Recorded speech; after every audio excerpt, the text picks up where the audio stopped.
Hi friends, welcome to all. திரும்ப ஒரு மாவட்டம் வந்து ரிசல்ட் பப்ளிஷ் பண்ணியிருக்காங்க. கன்னியாகுமரி மாவட்டத்துக்கு இன்றைக்கி தொடர்ந்து வந்து 3 மாவட்டங்கள் வந்து ரிசல்ட் வந்து பப்ளிஷ் பண்ணியிருக்காங்க. ரொம்ப சந்தோஷமான விஷயம் தான் இது. ஆனால் பாருங்கள், இப்போ ஆஃப்டர்நூன் அப்புறம் வந்து நீலகிரி, அப்புறம் வந்து ஈவினிங் வந்து உங்களுக்கு அதுக்குள்ளே மறந்துருச்சு, திருப்பூர் மாவட்டம், அப்புறம் வந்து இப்போ வந்து இப்போ கன்னியாகுமரிக்கு ரிலீஸ் பண்ணியிருக்காங்க. ஸோ இது சந்தோஷமான விஷயந்தான். நான் போன வீடியோவில் சொல்லியிருந்தேன், நைட்டு கூட ஒரு மாவட்டம் வந்து எதிர்பார்க்கலாம், வந்துடும் அப்படிமா சொல்லியிருந்தேன். சொல்லி முடிக்கக்குள்ளே ரிசல்ட் பப்ளிஷ் பண்ணிட்டாங்க. ஸோ வாங்க, இப்போ இந்த வேக்கன்சி எத்தனை வேக்கன்சி விட்டுருக்காங்க, நோட்டிஃபிகேஷன் எத்தனை, அப்புறம் வந்து யார் செலக்ட் ஆகியிருக்காங்க வாங்க பார்த்துடலாம். சேல்ஸ்மேனுக்கு வந்து மொத்தம் வந்து 44 வேக்கன்சி தான் கொடுத்துருக்காங்க. நோட்டிஃபிகேஷன் வந்து செக் பண்ணலை, செக் பண்ணிட்டு சொல்கிறேன்.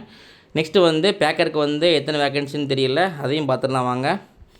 நோட்டிஃபிகேஷன் வந்து உங்களுக்கு 35 தான் கொடுத்துருக்காங்க சேல்ஸ்மேனுக்கு. ஆனால் பேக்கருக்கு வந்து 6 தான் கொடுத்துருக்காங்க. ஆனால் வந்து சேல்ஸ்மேனுக்கு வந்து மொத்தம் வந்து சேல்ஸ்மேனுக்கு 44 கொடுத்துருக்காங்க. ஆனால் பாருங்கள், இன்க்ரீஸ் பண்ணியிருக்காங்க வேக்கன்சி. இதில் வந்து கன்னியாகுமரி மாவட்டத்தில் வந்து சேல்ஸ்மேனுக்கு வந்து 9 வேக்கன்சி இன்க்ரீஸ் பண்ணி விட்டுருக்காங்க. அதே மாதிரி வந்து பேக்கருக்கு வந்து மொத்தம் எத்தனை வேக்கன்சி நோட்டிஃபிகேஷனில் வந்து பார்த்தோம். நோட்டிஃபிகேஷனில் வந்து பேக்கருக்கு வந்து மொத்தம் வந்து 6 வேக்கன்சி தான் விட்டுருக்காங்க. ஆனால் வந்து விட்டது வந்து ரிசல்ட் விட்டது வந்து உங்களுக்கு 10 விட்டுருக்காங்க. அப்போது 4 வேக்கன்சி இன்க்ரீஸ் பண்ணி விட்டுருக்காங்க. ஸோ வந்து கன்னியாகுமரிக்கு இதில் 9 ப்ளஸ் ஒரு 4 கிட்டத்தட்ட 13 வேக்கன்சி இன்க்ரீஸ் பண்ணி விட்டுருக்காங்க. ஆனால் பாருங்கள், நெக்ஸ்ட்டு வந்து எந்த மாவட்டம் வரும் அப்படின்ட்டு தெரியல. ஆனால் ஏதாவது அப்டேட் கிடச்சா கண்டிப்பாக ஷேர் பண்ணுறேன் உங்களுக்கு. அது மட்டும் இல்லாமல் தொடர்ந்து வந்து நம்ம சேனலை வாட்ச் பண்ணிட்டே இருங்க. ஆனால் வந்து நிறைய சப்ஸ்கிரைபர் வந்து நம்ம ஹெல்ப் பண்ணி இன்ஃபர்மேஷன் கொடுக்குறாங்க. ஸோ இந்த இன்ஃபர்மேஷன் கொடுக்குறவங்களுக்கு எல்லாத்துக்கும் தேங்க் பண்ணிக்கிறேன். அது மட்டும் இல்லாமல் தொடர்ந்து இன்றைக்கி 3 மாவட்டம் பப்ளிஷ் பண்ணியிருக்காங்க. இது சந்தோஷமான விஷயம் தான் இது. அடுத்து எந்த மாவட்டம் வரும் அப்படின்னு தெரியல. ஏதாவது தெரியும் பட்சத்தில் கண்டிப்பாக வீடியோ போடுறேன்.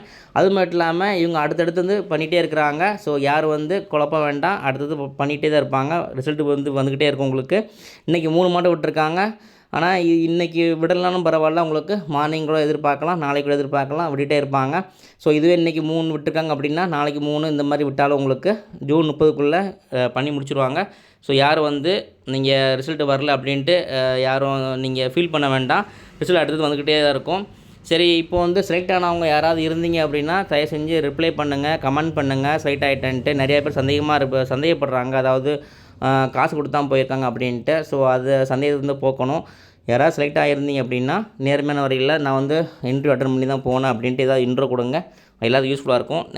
நிறையா வீட்டில் சொல்லியிருக்கேன், யாருமே இது வரைக்கும் சொன்னதில்லை. அப்படி ஏதாவது நபர் இருந்தீங்க அப்படின்னா நீங்கள் தாராளமாக கமெண்ட் பண்ணுங்கள். ஸோ என்னோடய மெயில் ஐடி கொடுத்துருக்கேன். அதில் என்னோடய மெயில் ஐடிக்கு கூட நீங்கள் ஏதாவது வாட்ஸ்அப் நம்பரோ அல்லது தந்தாலும் உங்களை இன்ட்ரோ பண்ணி நான் வந்து வீடியோ போடலான்ட்டு ஆசைப்பட்டுருக்கேன். அதுக்காக ஹெல்ப் பண்ணுங்கள். சரி, ஓகே ஃப்ரெண்ட்ஸ். இப்போ வந்து கன்னியாகுமரி மாவட்டம் தொடர்ந்து நெக்ஸ்ட் எந்த மாவட்டம் வரும் அப்படின்ட்டு எதிர்பார்த்துட்ருங்க. நானும் எதிர்பார்த்துட்ருக்கேன். நெக்ஸ்ட் இதாக அப்படியே கிடைச்சாலும் கண்டிப்பாக ஷேர் பண்ணுறேன். நீங்கள் ஷேர் பண்ணுங்கள். நம்ம வீடியோ தொடர்ந்து வாட்ச் பண்ணுங்கள், சப்ஸ்கிரைப் பண்ணுங்கள். அதுக்கு மட்டும் இல்லாமல் நிறைய நண்பர்கள் வந்து கமெண்டில் வந்து இந்த சில ஊர்களெலாம் வந்து இப்போ வரும்னு சொல்லிகிட்டு இருக்காங்க. ஸோ அந்த மாதிரி அப்படியே கிடைச்சாலும் கண்டிப்பாக ஷேர் பண்ணுங்கள். டிஆர்பி தகவல் கிடைச்சாலும் ஷேர் பண்ணுங்கள். ஆனால் நிறைய நண்பர் சொல்கிறாங்க டிஆர்பி தகவல் வந்து ஃபோன் எடுக்க மாட்டேங்க, நாட் ரீச்சபிளாக இருக்குது, அந்த மாதிரி ஃபோன் அட்டன் பண்ண மாட்டேங்காங்க அப்படின்ற மாதிரி சொல்கிறாங்க. ஸோ அதுக்கு வந்து இனிமேல் வேலை இல்லை. நீ யாருமே வந்து டிஆர்பி தகவல்லாம் கேட்க வேண்டிய அவசியம் இல்லை. ரிசல்ட் வந்து விட்டுகிட்டே இருக்காங்க. அடுத்தது ரிசல்ட் வந்துக்கிட்டே இருக்குது. ஸோ வந்து நீங்கள் பேசாமல், அதாவது உங்களோட வேலையை பார்த்துட்டே இருங்க, வெப்சைட்டை செக் பண்ணிட்டே இருங்க. அடுத்தடுத்து மாவட்டங்கள் வந்து வந்துக்கிட்டே இருக்கும். என்னென்ன மாவட்டம் வருதோ கண்டிப்பாக வீடியோ போடுறேன். ஓகே, இப்போ வந்து நெக்ஸ்ட் நல்ல ஒரு அப்டேட்டோட நெக்ஸ்ட்டு சந்திக்கிறேன். தேங்க்யூ.